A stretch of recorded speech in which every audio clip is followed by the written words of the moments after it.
Hi, Mike. How you doing? Hi, Betty. I'm doing Good. well. How are you I'm doing? doing great. So, Mike, tell us a little bit about you. Tell us about you.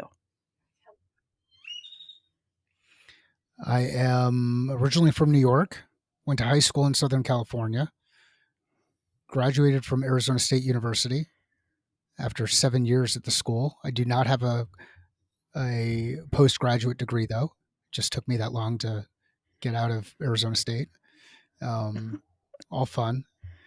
I have lived in a couple of different states. I've lived in Seattle. I have now am back in Arizona. I am married for, I affectionately refer to it as an eternity. And Jen laughs when I say that, but also rolls her eyes. And I don't know if she laughs just because she's humoring me, but been married for a long time. We got married in 98 and Do you know how many years we have that two is? kids. You want me to do I the math can't for even do you? the math right now. 23 I started to do the years? math and I had to say the year because so thank you. Yeah, so then we've got a 15-year-old and an 18-year-old in the house. The 18-year-old is getting ready to go. He's going to go to Arizona State. Um, and it's funny. It's much harder to get into Arizona State University today than it was when I went to school. Mm, I think when I went to school, all you had to do was be able to fog up a mirror, and gotcha. you could let you into the school. Uh, so yeah, I mean, just kind of a, yeah, normal guy, wife, two kids, live in the suburbs, have a fence around the house, have a dog.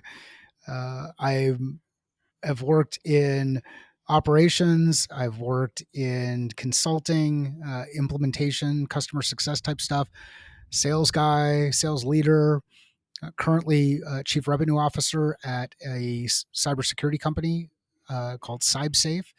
And a number of years back, I launched a business and now I've gone back into full time work. Yeah.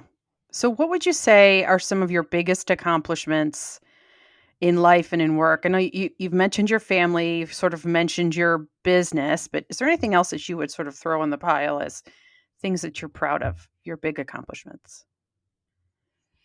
I mean, I think the biggest accomplishment at this point is that both of the kids are still here and healthy. Yeah.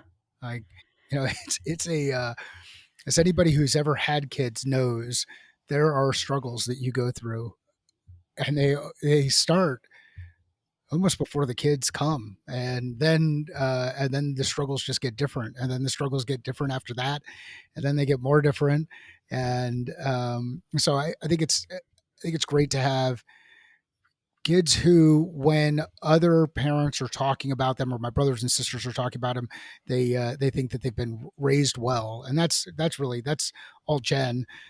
And I'll take a little bit of credit because um, I was able to get Jen to marry me. So there you go. Uh, that I think launching the business was such a cool thing to do. I'd wanted to do it forever, and I just never had the guts to do it. I didn't know. I just didn't. I didn't think that I could ever do it. And fortunately, I had a business partner at the time when we launched the business in 2015, and that was an exciting thing. That was a huge accomplishment. Being able to keep a couple of folks employed over time, never being forced to have to go into a job again, but now finding an opportunity where the perfect opportunity for me to join an organization has come up, and they happen to have been a client at, at one time. But yeah, those are all pretty good accomplishments. I've been able to build some really good individual relationships with people. And there are a number of folks out there, one of them being the person on the other end of this microphone, where I feel like if I ever had to ask a question or needed someone, you're just a text message away or a Slack message away and you'll respond. And it's nice to have people out there that are going to respond when you have some need. Yeah. Yeah. So let me take that last question and kind of flip it a little bit. What would others say about you? What would they say are your biggest accomplishments? Anything that you haven't already mentioned? I have no idea. Okay. Betty, what would you say is my biggest? What would you say if I asked you what are some of my biggest Well, I'm accomplishments? pretty sure you have a podcast. You know what? I You do. do. I've got a You podcast. do. You have a That's podcast. yeah. And how many episodes have you produced on your podcast? 245. 245 episodes. And what's the average time of your podcast? You say like 20, 30 minutes? It depends. Average is a tough one because I've got a weird set of formats. So if it's just Jody and I, Jody's the host. If it's just Jody interviewing me or we're having a conversation around a specific topic, we try to keep it to 15 to 20 Okay. minutes. No more than 20 minutes, ideally less than 15 if we can do it. When I bring on guests and I interview guests, I allow those to go up to an hour. They do get edited down, so they can Mm-hmm. remove some things out of the audio. But if a guest is on there, they usually run about 45 minutes to an hour. If it's me and Jody and I just want to reinforce a point, like something around sales practice or asking questions or mindset or dealing with conflict or any of those kind of topics, goal setting and execution, then I really try to keep those nice and tight. And the reason I do it that way is I hope that there are people out there who will go back and listen to the same episode over and Mm-hmm. over again because that specific topic at that moment made an impact and they'll be able to apply it to get better at whatever the thing is that they're working on doing. So 2 formats, and I completely forgot about the Yeah. podcast. So thanks. Yeah. So, and out of 245 episodes, right? 245. Yeah. About how many Yep. guest speakers? Just ballpark. Um,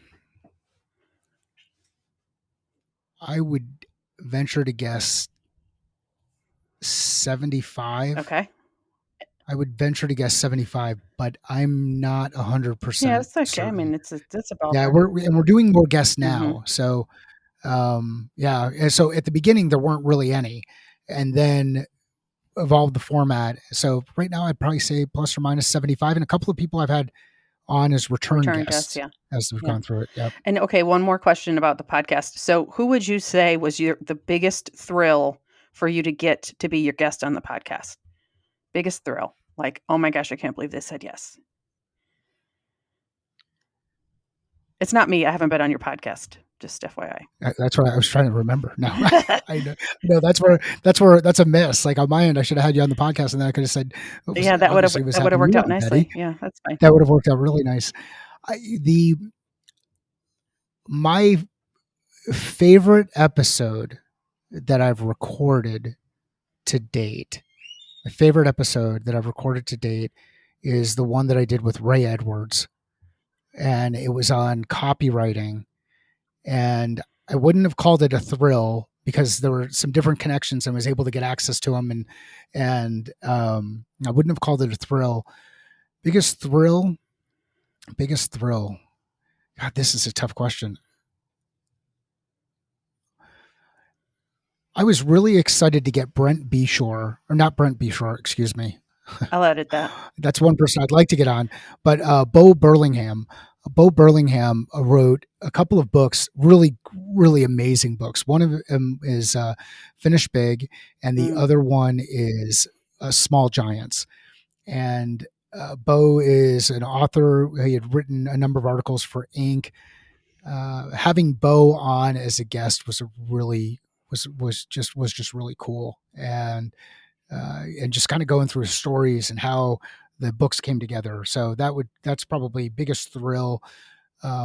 Best episode though, hands down, is that recent one that I did with Ray Edwards, just because Ray is just fascinating, and you had a lot to share around copywriting. Most popular episode though is the one where Donald Miller joined on, and Donald Miller it wrote building a story uh-huh. brand. So he's known for the story brand framework, which is something I've applied in a lot of the work that I do. So it's really neat to have Donald on. The problem with that episode, and it is the most downloaded episode of the Catalyst Cell podcast. The problem with the episode is my audio was being picked up by my Mac, Ugh, not my primary the microphone. worst. So Donald has the voice of an angel, and I sound like I'm in a You bathroom. sound like you got your hand over your mouth like this. Oh, it's Ugh. absolutely brutal, Ugh. and it is the most downloaded episode of the And you podcast. can't So fix it. so there you go. Yeah. So people can now have seen me at my worst. Yes. Yeah. Donald Miller, though, that's kind of a big deal. You'll have to tell me sometime how you got him to say yes. Um, So it sounds to me like you've had a good amount of success. And so it's interesting. What has been your experience with imposter syndrome? Yeah, you usually rears its ugly head when I'm tired, when I'm burnt out, when I feel overwhelmed, and yeah, I look around and I think, God, why am I not able to accomplish what others are able to accomplish, Mm, or why am I not able to be successful here? And so that's when it comes up, and it'll come up periodically. I mean, even comes up now. Especially as you're onboarding in a new role, and you're trying to just do so many things, and those things aren't coming together at the speed for which you'd like to see them come together. And you start to question your capabilities and whether or not you're a fraud. I know I'm not a fraud. Like I've I've been a part of some amazing organizations. I've built some amazing organizations. I have, I know I'm not a fraud. However, there are points of weakness though where it comes out, and you start to think, you question it.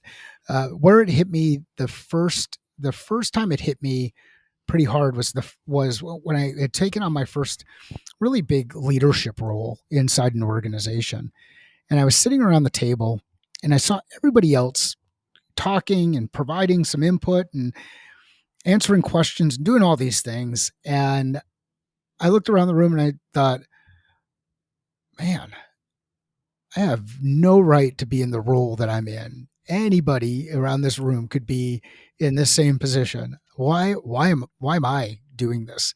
And and so those are kind of the two ends of the extreme. First time starting to lead people, and then even just recently, as you as you take on a lot, you can get into that mode of, do I belong? Should I be here? mm. Am I worthy? And I mean, I know I am, but that doesn't mean it doesn't go through my head every once in a while. Yeah, so just because you know it doesn't mean you feel it, right? And so when you're having one of these sort of episodes of imposter syndrome, like a couple of that you've described, what does it feel like? What emotions do you have? Yeah, the fear Uh-huh. is a big one. Uncertainty is a big one. So fear, uncertainty, anxiety. Um, I think those are the big ones. Fear, uncertainty, anxiety, um, and a lot of it's the fear of failure. And it's not that. Yeah, it's a fear of failure related to, um, uh, a number of things. It could be, what if I really don't belong? Mm, Like, what if I'm just absolutely found out, and that's why, and I shouldn't even be in the individual role. I think the biggest one is fear. The yeah. biggest one's fear. Fear of being found out that you're a complete fraud. Yeah, even though I know I'm Yeah. not, but and maybe it's a fear of people of getting the feedback that, yeah, like someone just saying, why are you even here? Like, do you even belong here? Yeah. And nobody's ever asked me that. Nobody has ever come up and said, hey, dude, you're just in the wrong place. Why are you here? That hasn't happened. So maybe it's just an unreasonable, unrealistic fear Yeah. too. Yep. So when that happens, how do you cope? Do you have techniques that you put into practice? I mean, what makes it better? It depends. It depends on what the trigger is, like why I'm feeling a given way. So if the reason I'm feeling a given way is because I can really just look at it and say, I'm just overwhelmed. I've just taken on too many different things, and that's the reason why we're not executing on whatever the next set of things are that are in front of me. Then I will usually just take a break, and I'll go out. These days I'll actually go out and I'll play golf. Just because it gets my mind out of the operation and creates some space Mm, for me to kind of be free and think. and then I can come back to whatever challenge it is that I'm working on with an open mind. Um, if it is another situation where it's not a level of being overwhelmed, but it's more of a um, like a questioning of capability, or um, yeah, again, getting back into that. Hey, why do I deserve this, or why should I be here, or there's so many other people that could do this better. Then what I'll do is I'll usually go to members of a close peer group, and I'll share what I'm running into, and I'll ask some questions, Mhm. and they'll ask me some questions, and we'll kind of talk through those things. But usually there's times where I just need to be alone, and then there are times where I need to kind of get a boost from others, and I've got to be deliberate about how I decide to apply one of those tools or the other. Um, yeah, that's those are the two big ones that come to mind. I'm trying to think. Like there have been other instances, like right before I'm getting ready to speak in front of a group, Mhm. I'll say, oh, you get that anxiousness, that anxiety that's happening in the and um yeah, even there, like I these are stupid small things, but one of the things that I'll do is I'll put on some music, get myself kind of mentally in the game, or I will, in a better instance where I've actually got the ability to do it, I'll go walk around the group of people that are out there, and have some quick conversations. So I've got different people in the room who I know that I've had some kind of connection with, Mhm. who I can make eye contact with during the discussion, because based on the connection we had earlier, I believe that I'm going to get some kind of positive reinforcement from them. So now it's just a matter of kind of figuring out what's the thing that's going to help you get out of the funk, whether it's friends, it's get out, taking a break and going hitting some balls, or um, you know, having an advocate that'll give you some positive reinforcement. So, like, let me ask you a follow-up question about that advocate. And that's this. So you find somebody in the crowd that you make sure you connect with them before the session so that as you're speaking, you have a friend in the audience. Does having that friend in the audience validate you enough that sort of the fear of being found out kind of goes away because you're like, "Oh, well, I've got" if somebody does say, "Hey, you don't know what you're talking about," at least I've got somebody here that might say, "Yes, he does." Yeah, it's not even that kind of friend. What I do is I look for people who I might just be able to have a quick conversation with. Mhm. So they're not a friend yet. They're more of an acquaintance, Mm, and so it's more that I know when I'm looking around, I can get the visual cue. yeah. It's less about getting them to stand up and say something, because I know it's uncomfortable for some people to stand up and say something.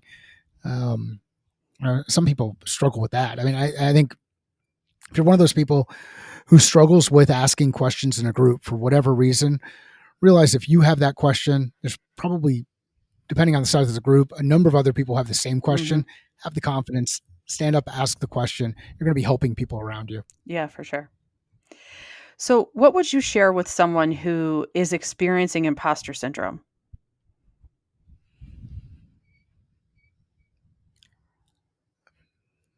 It depends on when they're experiencing it. right now? They're So, experiencing it right now.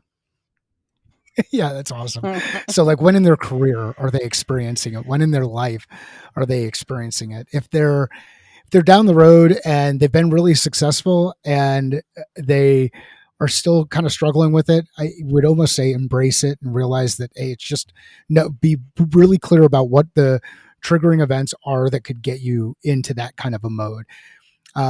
Sometimes it will reveal itself as burnout. Sometimes it will reveal itself as being in a rut.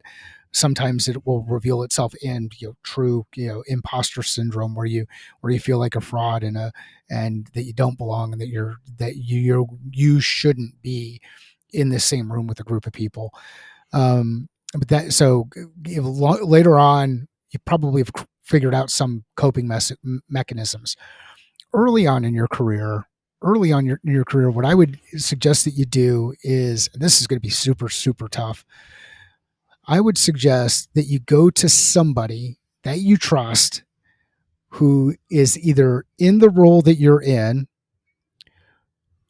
I don't know if they're going to be inside your organization, but go to somebody that you trust that is in the role that you're in and ask them if they've ever felt the same way. Mm, And I think you'd be surprised how many people will say, "Sure, yeah. I felt the same way." And then ask them how they dealt with it and how they overcome it. And they'll probably be able to give you some more deliberate pointers relative to that level of experience. So those would be two tips, depending on both sides. On the more experienced side, where you're still struggling with it, and then on the earlier career side, where you are just kind of getting in your own way mentally. Yeah. Okay, Mike, I have one last question for you. Why did you want to be part of this imposter syndrome project? What made you raise your hand and say, yes, ask me? I think it's an important thing. It's an important thing to let people know that others continue to struggle with this, and that even people who on the outside look really successful. I mean, I'm sure that there are a number of people out there who'd be surprised that I would talk about imposter syndrome and some of the challenges associated with it. They'd be surprised that I've had struggles with it, other than those who've kind of heard me talk about it either on the podcast or in the conversations. Someone who doesn't know me, who looks at my LinkedIn profile, might say, that someone like that doesn't wouldn't wouldn't deal with it. And I would say, you're wrong. I think it's something that many of us deal with at one point or another. Mhm. Um, and by sharing my story, it might help others say, one, I'm not alone. I'm not the only person who's dealing with this kind of stuff. I know somebody who's in my network who's done some really impressive and interesting things, yet they still struggle with it from time to time. So um, this really isn't. It's not a bad thing. It's a bad thing when it becomes debilitating. It's a bad thing when it gets in your way of taking chances and operating with no fear Mhm. and getting out there and actually doing things. If it's getting in the way of you being able to do the work that you want to do, then it's important that you go and you talk with people. Um, it can also be a bit empowering. It can be invigorating. It can be one of those things where if you turn it around, you can say, "Hey, how can I use this healthy level of, and I don't know if it's healthy, but this level of paranoia to help push me through and constantly strive to do better." The challenge is you could constantly strive to do better and then ultimately be disappointed with yourself because you still deal with it from time to time. Mhm. And if you're still dealing with it from time to time, know what those triggers are and then do what you can to uh, either avoid the triggers or be aware of them when they start to happen. Yeah. Well, and we appreciate you being vulnerable and sharing your story. I'm certain it's going to help others as they relate to what you've gone through. So, thank you, Mike. Thank you, Betty. If you like this series and you want to show support, go to buymeacoffee.com/ifyouaskbetty to learn more about how you can support this and future If You Ask Betty projects.